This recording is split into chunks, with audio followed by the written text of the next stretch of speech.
الزمالك يفوز على مودرن سبورت 2-1 بصعوبة بشق الأنفس. يعني أنا مش عارف بجد والله العظيم، أداء سيء جدا لنادي الزمالك والله. يعني ومفيش حلول، يعني مفيش حلول خالص.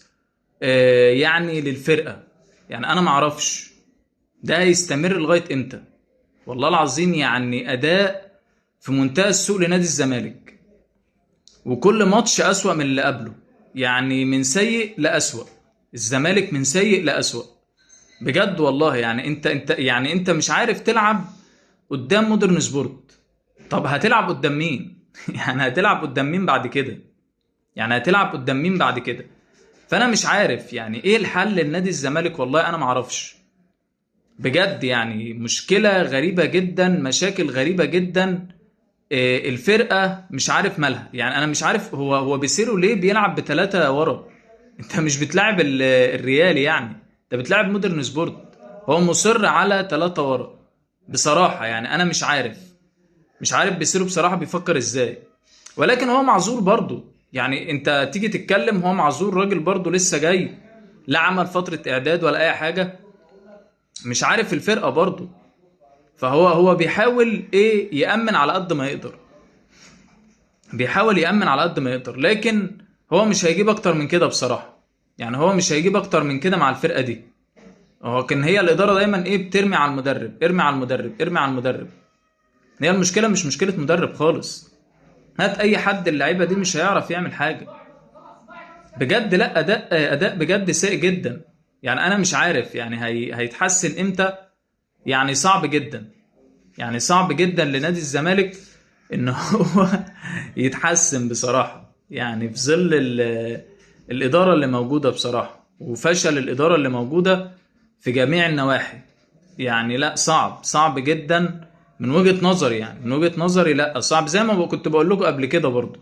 يعني لو فضل ماشي بالمنوال دوت بالمقاييس دي، لا هيبقى صعب جدا ان هو ينافس على اي حاجة. يعني على اي حاجة كبيرة هيبقى صعب جدا نادي الزمالك.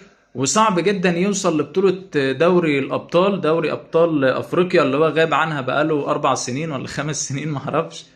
فلا بجد اداء سيء جدا لنادي الزمالك النهاردة. ده تقييمي بصراحة. بتكسب بالعافية مودرن سبورت اللي هي آخر جدول الدوري. فيعني مفيش حلول بصراحة، يعني مفيش حلول. والعملية صعبة جدا في نادي الزمالك. وعندك الماتش الجاي النادي الأهلي. ماتش صعب جدا، ماتش صعب جدا نادي الزمالك. وهتقول لي الدوافع عند نادي الزمالك قليلة، أقول لك لا. لو الدوري راح من الزمالك، بس الزمالك عايز أو جماهيره عايزة ان الدوري يروح لبيراميدز. ده الاستحقاق بتاع جماهير نادي الزمالك. وجماهير نادي الزمالك هتبقى راضيه جدا لو نادي الزمالك كسب النادي الاهلي. هيبقى رضا ما بعده رضا، لان طبعا هيشيل بقى مين، هيشيل النادي الاهلي من المنافسه وبيراميدز ياخد الدوري. فده طبعا حاجه هيبقى مكسب كبير جدا لنادي الزمالك. لان طبعا الفرع الثاني بيراميدز ايه، يعني اخوات، يعني زدنا في دقيقنا. لو الدوري راح لبيراميدز كانه راح في الزمالك بالظبط.